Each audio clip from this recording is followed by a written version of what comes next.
Okay, this very little black component here is the sensor.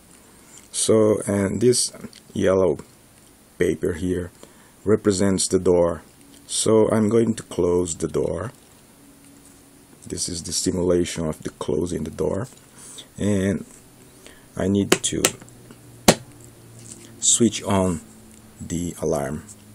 And then if the door is open, this LED here is simulating the buzzer, the signal.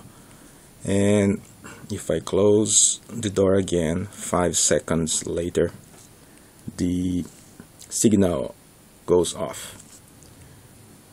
I can just move a little bit the door, and then the buzzer goes on. This sensitivity is something that you can change in code.